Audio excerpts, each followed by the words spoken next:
का विषय है कि इतिहास का एक बहुत बड़ा काला दिन हुआ था।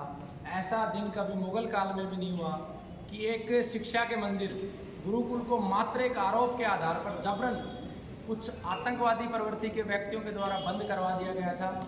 हमारे ऊपर 3 आरोप लगे थे बलात्कार करने का, बिना दवाओं के, बिना डिग्री के, माफ़ी चाहते हैं, बिना डिग्री के दवा देने का, दवाओं में नशीले पदार्थ मिलाने का। उन सभी आरोपों में हम जीत चुके हैं। ना केवल सेशन कोर्ट में बल्कि हाई कोर्ट में भी पार्टी ने अपील करने का समय जा चुका है। इसी उपलक्ष्य में ये प्रेस कॉन्फ्रेंस की जा रही है और इस प्रेस कॉन्फ्रेंस का ये उद्देश्य नहीं है कि हमें ये बताना है कि हम निर्दोष थे। इस प्रेस कॉन्फ्रेंस का ये उद्देश्य है कि 2 लाख से ज़्यादा बच्चे आज भी फर्जी धारा 376 में जेलों में बंद हैं। उन बच्चों के लिए इंसाफ की लड़ाई लड़नी है और भारत में ऐसी फिर कभी घटना ना घटे कि एक गुरुकुल जो भारतीय संस्कृति का प्रतीक है, आज भारत में बहुसंख्यक आबादी की धर्म संस्कृति के प्रचार प्रसार के लिए एक गुरुकुल की स्थापना की गई थी, उसे जबरन गुंडागर्दी के आधार पर बंद करवाया गया। एक ऐसा गुरुकुल जिसने भारत में 3 बार सबसे अधिक कैंसर रोगियों को ठीक करने का रिकॉर्ड बनाया और एक बहुत बड़ा प्रायोजित षड्यंत्र किया गया था। उस षड्यंत्र के तहत ना केवल हमें जेल में डाला गया बल्कि जो गुरुकुल का मुख्य मोबाइल नंबर था, जिसके माध्यम से कैंसर के रोगियों का संवाद होता था, उस मोबाइल नंबर को सद्दाम हुसैन के नाम से पोर्ट करवाया गया। कुछ गुरुकुल के कर्मचारी, कार्यकर्ता उसमें भी संलिप्त थे। OTP के माध्यम से उसको पोर्ट करवा के और व्हाट्सएप किसी और नंबर पे चलाया गया और भोले भाले और गरीब रोगी जो पूरी तरीके से, हमारे पास वही रोगी आता है जो लूट पिट चुका होता है, ना उसके पास पैसे होते हैं और डॉक्टर जो जवाब दे चुका है, ऐसे रोगियों से एक रोगी से 20,000, 30,000, 35,000 रुपये जितना वो लूट सकते थे, उन्होंने अथाह लूटा 2-3 महीने में। उस लूट को दोबारा इस देश में घटित ना हो, उनका एक पैसा वापिस उन रोगियों तक पहुँचे। और जिन भी लोगों ने इस गुरुकुल को बंद करवाया, बार बार गुरुकुल के बच्चों को अंदर जाके धमकियां दी जाती थी कि आप लोगों के हाथ काट दिए जाएंगे, जान से मार दिए जाएंगे। और ऐसी परिस्थिति में प्रशासन को भी मजबूरीवश, क्योंकि प्रशासन ने बहुत सहयोग किया, मैं प्रशासन का आभार करता हूं, लेकिन प्रशासन ने उचित समय पे, क्योंकि वो आतंकवादी प्रवृत्ति के ऐसे लोग थे कि जो जबरन धमकियां दे रहे थे, रोड को जाम कर रहे थे, गुरुकुल के नन्हे बच्चों को उठा के, जो उनकी पढ़ने की उम्र होती है, उनको पुलिस स्टेशन में बैठाया गया, उनके माता पिता को फ़ोन किया गया और 5-6 घंटे और कुछ बच्चे तो लंबे समय तक पुलिस स्टेशन में रहे और बच्चों को उनके घर पे शिफ्ट करवाया गया। इन परिस्थितियों में इतना भारी संकट का दौर रहा, उस दौर को दोबारा इस देश में न दोहराया जाए। और पुनः उन आतंकवादी प्रवृत्ति के व्यक्तियों को मैं कहना चाहता हूँ कि वो बच्चे मेरे ऊपर दायित्व थे, क्योंकि वो किसी माँ बाप ने उनको जन्म दिया था, आज वो उनके घरों पे है। लेकिन जो मेरे बच्चे हैं वो यहाँ बैठे हैं। अगर आपकी माँ ने दूध पिलाया आपको तो छू के दिखा देना, छू के दिखा देना, केवल एक बार कह रहा हूँ, छू के दिखा देना। ये बच्चे वहीं रहेंगे और ये गुरुकुल चलेगा, लेकिन चलेगा उस दिन जिस दिन वो सब आतंकवादी प्रवृत्ति के लोग, वो सद्दाम हुसैन जिसने गुरुकुल की सिम पोर्ट करी, जेल के अंदर होंगे। और सांसद महोदय को लिख चुका हूँ और मेरा संकल्प है भारत के प्रत्येक सांसद, राज्यसभा, लोकसभा, विधानसभा तक व्यक्तिगत रूप से जाऊंगा और जब तक उस सद्दाम हुसैन को अंदर ना कर दूं और उन आतंकवादी प्रवृत्ति के लोगों को अंदर ना कर दूं, तब तक मैं शांत नहीं बैठूंगा। भले ही मुझे प्रधानमंत्री कार्यालय जाना पड़े, भले ही मुझे राष्ट्रपति जाना पड़े। और पुनः मैं पूरे देशवासियों को एक बात कहना चाहता हूं कि आप किसी भी विषय को सोच समझ के देखें। कुछ चीज़ें ऐसी होती है समाज में जो प्रायोजित तरीके से होती हैं, कुछ अगर हम हमारे मस्तिष्क का इस्तेमाल करेंगे तो निश्चित रूप से हम सच्चाई को जान पाएंगे। उदाहरण के लिए मेरे ऊपर एक बलात्कार का आरोप लगा है। आप कल्पना करो, जिस गुरुकुल के अंदर 25 बच्चे रहते हैं, 50 कार्यकर्ता रहते हैं, वहाँ कैसे ये संभव है? दूसरी, इस धारा की इतनी सारी वीकनेस है कि अगर व्यक्ति के पास प्रमाण ना हो तो व्यक्ति शायद जीत भी ना पाता। मेरे पास एक पुख्ता प्रमाण था कि 8 फरवरी का मेरे ऊपर आरोप लगा था और मैं होंडा मोटरसाइकिल में टैक्सेशन मैनेजर के तौर पे काम करता हूँ। जैपनीज कंपनी है, ये कंपनी का सर्टिफिकेट था।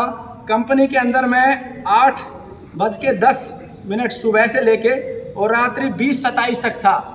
उसके बाद मेरे रैंक के ऊपर जो है गाड़ी मिलती है, मेरे फिंगरप्रिंट्स हैं, पूरे महीने की अटेंडेंस है।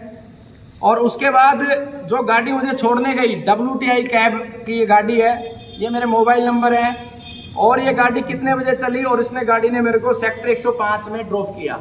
इस आधार पर इस केस को मैं जीत पाया। अन्यथा जिन्होंने आरोप लगाए थे वो 5 या 6 तारीख तक गवाही देने के लिए नहीं आए। और ये जजमेंट की कॉपी है और इसमें साफ साफ लिखा है कि किसी प्रकार का कोई एविडेंस नहीं था। दूसरा जो हमारे ऊपर आरोप लगाया गया था कि आपके पास डिग्री नहीं है, क्योंकि हम जीवन चिकित्सा पत्ती से चिकित्सा करते थे और उसमें 500 से अधिक कैंसर रोगियों के साक्ष्य प्रूफ, पहले की रिपोर्ट और बाद की रिपोर्ट हमने कानूनी प्रक्रिया के दौरान सबमिट की, जो भारत में किसी के पास भी नहीं है। बड़े से बड़े हॉस्पिटल के पास इतना डाटा नहीं है। उस आधार पर, क्योंकि ये जनहित का काम था और जीवन चिकित्सा पत्ती नई चिकित्सा पत्ती है, उस धारा को भी हम जीते। एक आरोप लगाया गया था कि हमने उनको जहर दिया।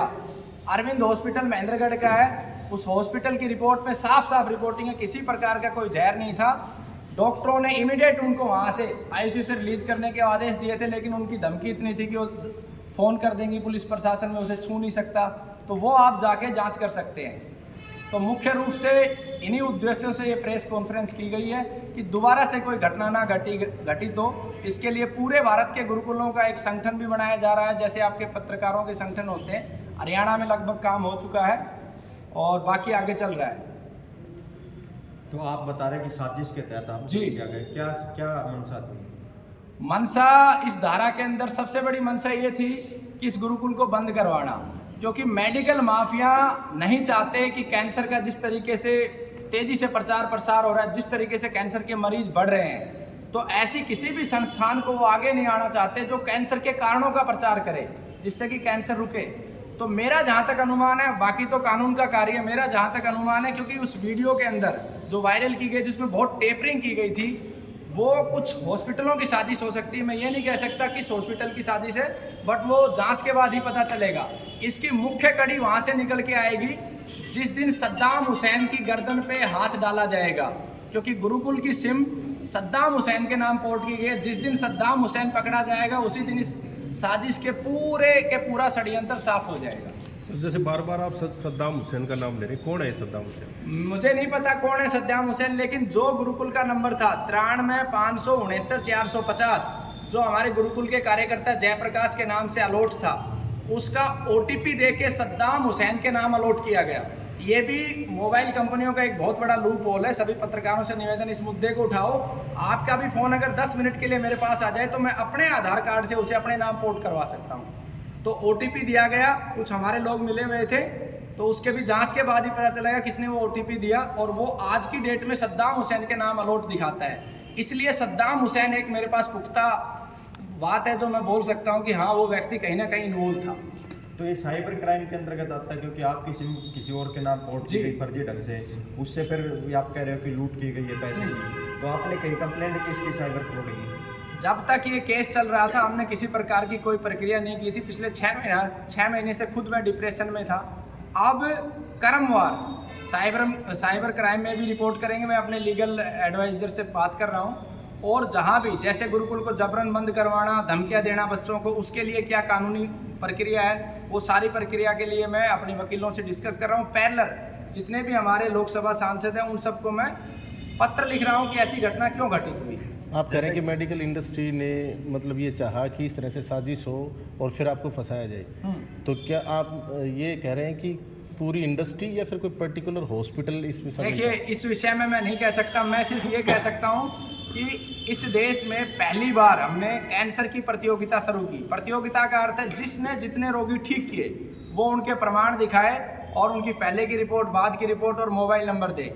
उससे एक सच्चाई समाज में आने लगी कि वास्तव में कौन ठीक कर रहा है और कौन गुमराह कर रहा है। तो उसके बाद बहुत सारे लोगों को आर्थिक नुकसान हुआ, उनके हॉस्पिटलों पे भी प्रभाव आया।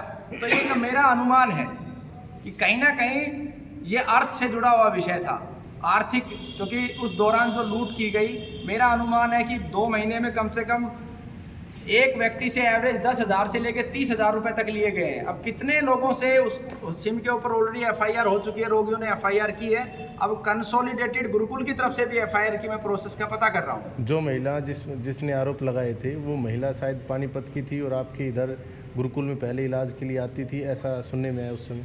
वो महिला पानीपत की थी, गुरुकुल में इलाज के लिए नहीं आई थी। वो महिला गुरुकुल में प्रशिक्षण के लिए आई थी। अच्छा। इलाज के लिए नहीं आई थी। आप कैंसर जैसी बड़ी बीमारी का वहीं इलाज करते थे, तो आपने कहाँ से इसका प्रशिक्षण लिया था? देखिए, कैंसर जैसी बड़ी बीमारी का इलाज करते, इसके प्रशिक्षण के लिए गुरु शिष्य परंपरा भारतीय संस्कृति की देन रही है। उसके माध्यम से मेरे गुरु राजीव दीक्षित जी के माध्यम से मैंने ज्ञान प्राप्त किया, उनकी लिखी हुई पुस्तकों के माध्यम से। हमारे यहाँ चरक संहिता, वाग्भट संहिता, हजारों चिकित्सा के ग्रंथ हैं, हमारे वेद, उनका अध्ययन किया। इसके अलावा भारत में 300 से अधिक परंपरागत चिकित्सा के जो चिकित्सक हैं उनसे ज्ञान प्राप्त किया। और जीवन चिकित्सा पद्धति जो हमारी पूर्वजों की एक देन है, जिस चिकित्सा पद्धति से मैं चिकित्सा करता हूँ उसका ज्ञान मैंने अपने पूर्वजों से, मुख्य रूप से अपनी नानी माँ से और अन्य वैद्यगणों से प्राप्त किया। जेल से आने के बाद क्या अब भी आप उपचार करते हैं? हाँ, बिल्कुल उपचार करते हैं। अभी क्या क्या उद्योग में करते हैं? कोई आयुर्वेदिक दवा हो उसके उपचार? हम जीवन चिकित्सा पद्धति के द्वारा उपचार करते हैं। हमारे उपचार का जो प्रक्रिया है वो शरीर नहीं है, संपूर्ण जीवन को बदलते हैं, उसमें शरीर भी शामिल होता है। गुरुकुल के विषय में अभी केवल गुरुकुल में चिकित्सा विभाग, कृषि विभाग और गौशाला को ओपन किया है। शिक्षा का उस समय हम ओपन करेंगे जिस समय पूरे भारत के गुरुकुलों की यूनियन बना चुके होंगे। और जिन लोगों ने हमारे बच्चों को जान से मारने की धमकियां दी और जिनके दबाव में प्रशासन ने एक उचित निर्णय लिया इस गुरुकुल को बंद करवाने का, उन लोगों की जब गिरफ्तारी होगी और जिन्होंने इस पैसे को लूटा है, जिन जिनके बैंक अकाउंट्स में पैसा गया है रोगियों का, उन सभी बैंक अकाउंट्स होल्डर को जब गिरफ्तार किया जाएगा और सद्दाम हुसैन को गिरफ्तार किया जाएगा, उस दिन हम गुरुकुल में बच्चे लेके आएंगे, निश्चित रूप से गुरुकुल चलाएंगे। तो अभी गुरुकुल चालू नहीं है के लिए कोई परमिशन की आवश्यकता नहीं होती कि जिला प्रशासन से, क्योंकि बच्चे रहते हैं वहाँ पे छोटे। गुरुकुल चलाने के लिए प्रशासन की आवश्यकता होती है। हमारी मान्यता है ऑलरेडी, गुरुकुल झज्जर से मान्यता है और हरियाणा शिक्षा बोर्ड से मान्यता है। दोनों मान्यता जितनी नॉर्म्स हैं वो सब हमारे पूरे हैं, आज भी पूरे और पहले भी पूरे थे। अभी गुरुकुल चालू नहीं है? अभी गुरुकुल चालू नहीं है, बच्चे नहीं है उसमें। आप कह रहे हैं उपचार अब भी करते हैं, तो चालू भी नहीं है, उपचार भी करते हैं? केवल रविवार को औषधियाँ देते हैं अच्छा। रोगियों को। गुरुकुल चालू होने का अर्थ है कि जो परंपरागत शिक्षा उनको दी जा रही थी बच्चों को, वो शिक्षा नहीं दी जा रही है। जी भारत जी, अभी तो आप ये कह रहे थे कि आप औषधि नहीं देते बल्कि जीवन की जो पत्ती है उसको बदलाव करते हैं। देखिए, किसी भी चिकित्सा पद्धति का एक पैटर्न होता है। जैसे एलोपैथी का एक पैटर्न है, होम्योपैथी का एक पैटर्न है, यूनानी का एक पैटर्न है, सिद्धा का एक पैटर्न है। हमारा पैटर्न क्या है कि हमारी बीमारी की जड़ कहाँ से शुरू हुई? हमारी बीमारी की जड़ शुरू हुई हमारे जीवन में बदलाव के कारण। अगर हम हमारे पूर्वजों को देखेंगे तो हमारे पूर्वज 100 साल, 120 साल तक जिंदा रहते थे एक अच्छे जीवन की वजह से। तो जो हमारी जीवन चिकित्सा पद्धति, उसमें हम जीवन में बदलाव करते हैं। सबसे पहले व्यक्ति को प्रेम करना सिखाते हैं, पेड़ पौधों से, वनस्पतियों से, जीवों से, गोमाता से। साथ में जब उसके शरीर में विकार आता है तो जो गोमाता के गव्य हैं, दूध है, गोमूत्र है, घी है, उसके मुंह की लार है, और जो प्राकृतिक रूप से वनस्पतियाँ हमारे पास हैं, उन वनस्पतियों का मिश्रण करते हैं। जो धातु है, जैसे स्वर्ण धातु है, चांदी एक मेटल्स है, उनका प्रयोग करते हुए और जीवन में बदलाव करते हुए, मानसिक उसका परिवर्तन करते हुए हम चिकित्सा करते हैं। सर